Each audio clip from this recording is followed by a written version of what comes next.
नमस्कार साथियों, स्वागत है आप सभी का हमारे यूट्यूब चैनल एनएस एजुकेशन पर। 500 प्लस मल्टीपल चॉइस क्वेश्चन की जो रिवीजन सीरीज आपके आगामी एग्जाम्स को ध्यान में रखते हुए हमारे द्वारा स्टार्ट की गई है, उसका यह पार्ट 27 है। तो वीडियो को लास्ट तक जरूर देखना, अधिक से अधिक लोगों तक शेयर करना और वीडियो अच्छा लगे तो वीडियो को लाइक भी करना।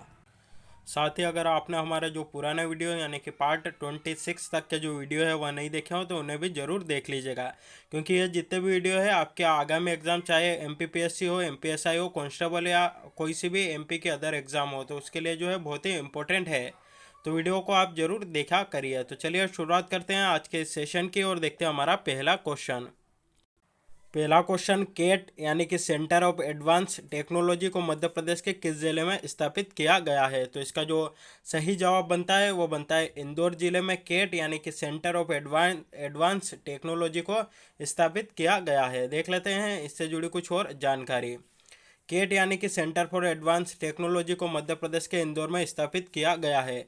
यह जो है विश्व का तीसरा तथा एशिया में प्रथम लेजर किरण ऊर्जा अनुसंधान केंद्र है। तो देखिए यह तो बहुत ही इंपॉर्टेंट बनता है, क्योंकि यह विश्व का तीसरा और एशिया का पहला, और कहाँ पर स्थित है? तो हमारे मध्य प्रदेश में स्थित है। और मध्य प्रदेश में कहाँ पर? तो इंदौर में स्थित है।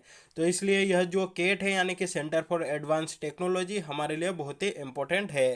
केट का जो नाम है दिसंबर 2005 में राजा रमन्ना प्रगति प्रौद्योगिकी केंद्र कर दिया गया है। तो 2005 में जो केट था उसका नाम परिवर्तित करके राजा रमन्ना प्रगत प्रौद्योगिकी केंद्र कर दिया गया है। तो यह जो नाम है यह भी हमारे लिए वर्तमान में इम्पोर्टेंट बनता है। यह जो है बार्क यानी कि भाभा एटॉमिक रिसर्च सेंटर की एक यूनिट के रूप में स्थापित किया गया है।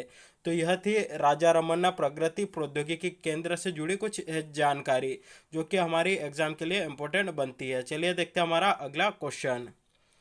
अगला क्वेश्चन देखने से पहले हमारे पास आपके लिए कुछ बुक्स उपलब्ध है जिसमें कि एमपी जीके के 2500 प्लस मल्टीपल चॉइस क्वेश्चन हमारे पास उपलब्ध है। साथ ही मध्य प्रदेश करंट आउटलुक जो कि अगस्त तक आए है, साथ ही सितंबर और अक्टूबर का जो करंट अफेयर्स है जल्दी ही आपके लिए उपलब्ध हो जाएगा। कुछ और बुक्स है जिसमें कि जो कि करंट आउटलुक से ही संबंधित है, जो कि मंथली भी है और पिछले 6 मंथ के भी हमारे पास उपलब्ध है। कुछ और बुक्स जिसमें कि एमपीजी के रामबाण नोट्स है, साथ ही कंप्लीट एनसीईआरटी की साइंस की समरी भी हमारे पास उपलब्ध है।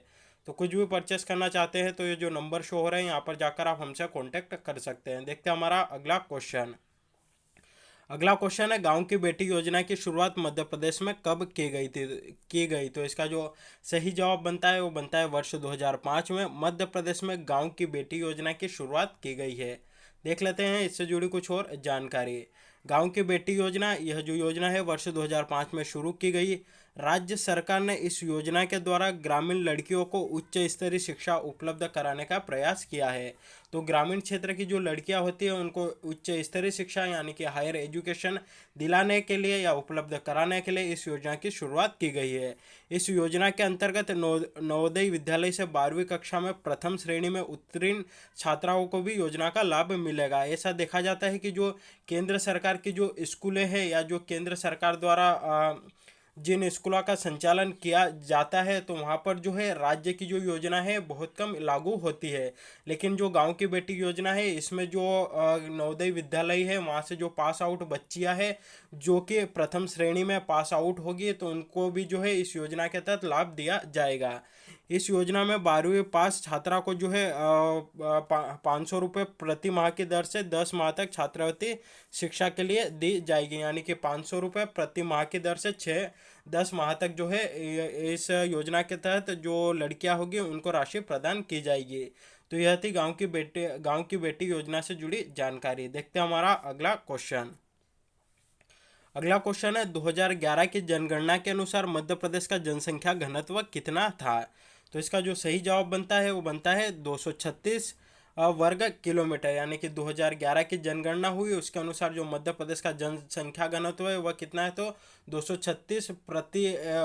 236 व्यक्ति प्रति वर्ग किलोमीटर। देख लेते हैं इससे जुड़ी कुछ जानकारी।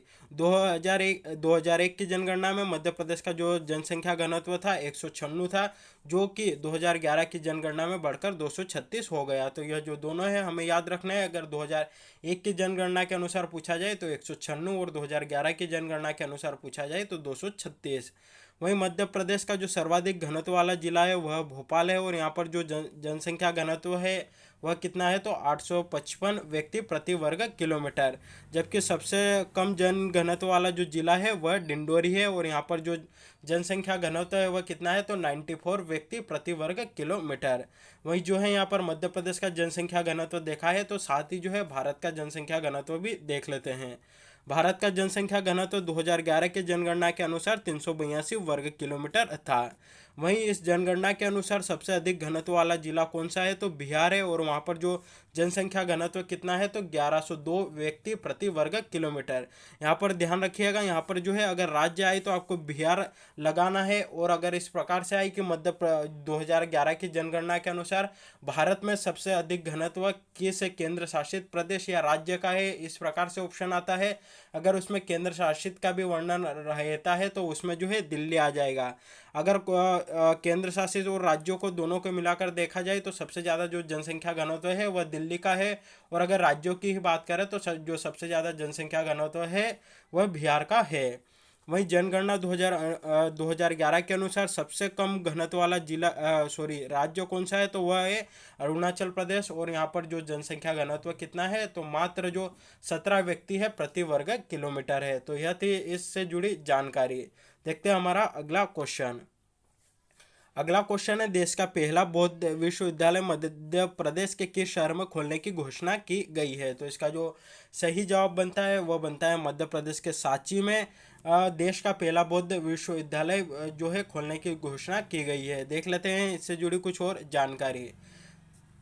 देश का पहला बौद्ध विश्वविद्यालय मध्य प्रदेश में खोला जाएगा। 14 अप्रैल 2012 को बाबा साहेब भीमराव अंबेडकर की जयंती पर मुख्यमंत्री शिवराज सिंह चौहान ने देश का पहला बौद्ध विश्वविद्यालय विश्व विरासत स्थल सांची के पास खोलने की घोषणा की थी। इस विश्वविद्यालय को खोलने को लेकर श्रीलंका महाबोधि सोसाइटी और भारतीय बौद्ध सोसाइटी के बीच समझौता भी संपन्न हो चुका है, या जो समझौता है वह हो चुका है। इस विश्वविद्यालय का पूरा नाम Sanchi university of Buddhist Indic studies है। तो यह जो अगर विश्वविद्यालय जो कि यहाँ पर बनेगा, इसका जो नाम अगर आपसे पूछा जाए कि इसका नाम क्या रखा जाएगा, तो इसका जो नाम रखा जाएगा वह रखा जाएगा Sanchi university of Buddhist Indic studies रखा जाएगा। देख लेते हैं हमारा अगला क्वेश्चन। अगला क्वेश्चन है, मगरेंद्रनाथ की जो गुफा है वो मध्य प्रदेश के किस जिले में स्थित है। तो जो मगरेंद्रनाथ की जो गुफाएं है वह प्रदेश के रायसेन जिले में स्थित है। देख लेते हैं इससे जुड़ी कुछ और जानकारी। मध्य प्रदेश के पुरातत्व विभाग द्वारा इस गुफा की खोज यानी कि मगरेंद्रनाथ की जो गुफा थी उसकी खोज 2009 में की गई थी। यह जो गुफा है इसका संबंध यह जैन धर्म से संबंधित है। यह गुफा जो है रायसेन जिले के पाटनी गांव के समीप स्थित है। इसकी जो लंबाई है लगभग 1 किलोमीटर है, जो राज्य की भीमबेटका गुफाओं से समानता रखती है। साथ ही कुछ और गुफाएं जो कि अक्सर एग्जाम में पूछ ली जाती है, तो उनसे जुड़ी जानकारी भी यहाँ पर आपको बता देते हैं। शंकराचार्य की गुफाएं जो कि मध्य प्रदेश के ओंकारेश्वर में स्थित है। आदमगढ़ की गुफाएं जो कि होशंगाबाद में स्थित है। कबरा गुफाएं राजगढ़ में स्थित है। बाघ की गुफाएं धार में स्थित है। पांडव की गुफाएं पंचमढ़ी में स्थित है। मारा की गुफाएं सिंगरौली में।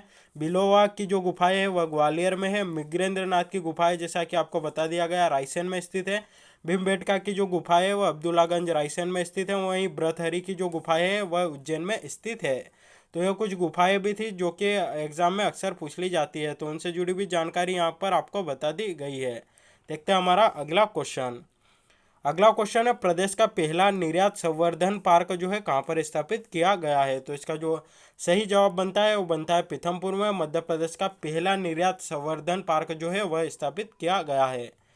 पीथमपुर जो है धार जिले के अंतर्गत आता है। यहाँ पर जो है मध्य प्रदेश का पहला सेज यूनिकेम कंपनी भी विकसित कर रही है। तो यहाँ जो पहला सेज है वह यूनिकेम कंपनी के द्वारा पीथमपुर में ही विकसित किया जा रहा है। वहीं पीथमपुर में जो है ऑटो टेस्टिंग सेंटर भी विकसित होगा। साथ ही जो पीथमपुर है उसको भारत का डेट्रॉइट कहा जाता है, और यहाँ पर जो है अनेक कार निर्माण उद्योग भी लगे हुए हैं। बहुत सारे जो बच्चे हैं यहाँ पर जो है आप कंफ्यूजन मत होइएगा कि अगर यहाँ पर जो है हमें क्वेश्चन के साथ डील करनी होती है। अगर पूछा जाए कि मध्य प्रदेश का डेट्रॉइट किसे कहा जाता है और अगर ऑप्शन में पीथमपुर दे रखा हो तो आप पीथमपुर ही लगा के आइएगा।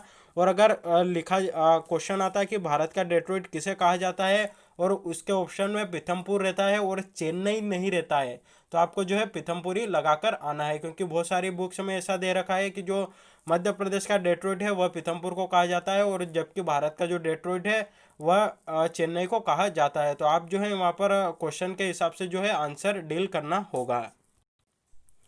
वहीं और कुछ पीथमपुर में जो है हीरा परिष्करण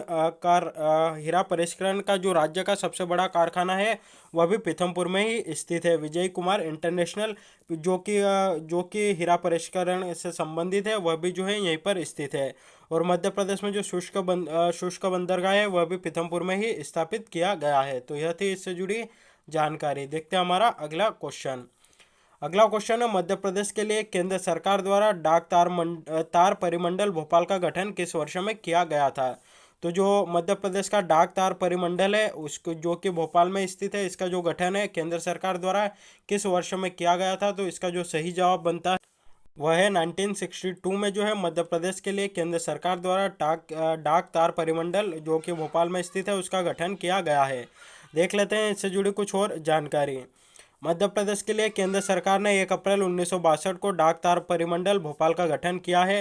भारतीय डाक की जो शुरुआत है वह 1837 में हुई थी, और पहला जो डाक टिकट है वह कराची में जारी हुआ था, और कब जारी हुआ था 1852 में। वहीं राज्य यानी कि मध्य प्रदेश में दूरसंचार सेवाओं की शुरुआत जो है सितंबर 1974 से हुई है।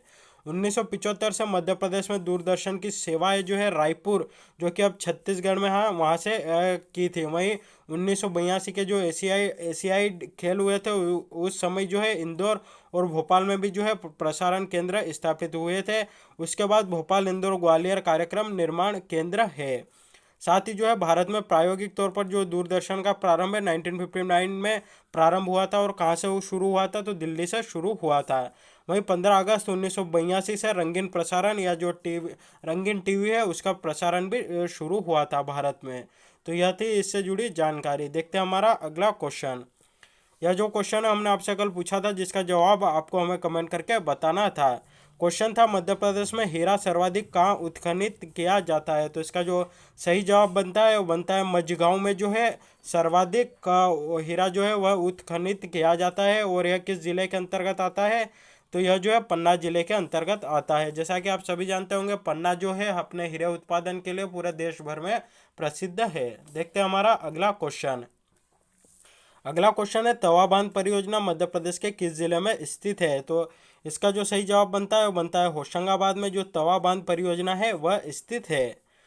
अगला क्वेश्चन, यह जो 2 क्वेश्चन आपसे आज पूछ रहे हैं इनका जवाब आपको हमें कमेंट करके बताना है। पहला क्वेश्चन है, मध्य प्रदेश का प्रथम पर्यावरण न्यायालय कहाँ पर स्थित है। तो इसका जो भी सही जवाब हो आप हमें कमेंट करके जरूर बताइएगा। साथ ही अगला क्वेश्चन है, मध्य प्रदेश में पहली बार राष्ट्रपति शासन कब लागू किया गया था। तो इसका भी जो सही जवाब है आपको हमें कमेंट करके बताना है। तो साथियों आज के लिए बस इतना ही। वीडियो यहीं समाप्त होता है। अच्छा लगा हो तो अधिक से अधिक लोगों तक शेयर करिएगा, वीडियो को लाइक करिएगा, और चैनल पर नए हो तो चैनल को सब्सक्राइब भी जरूर करिएगा। धन्यवाद।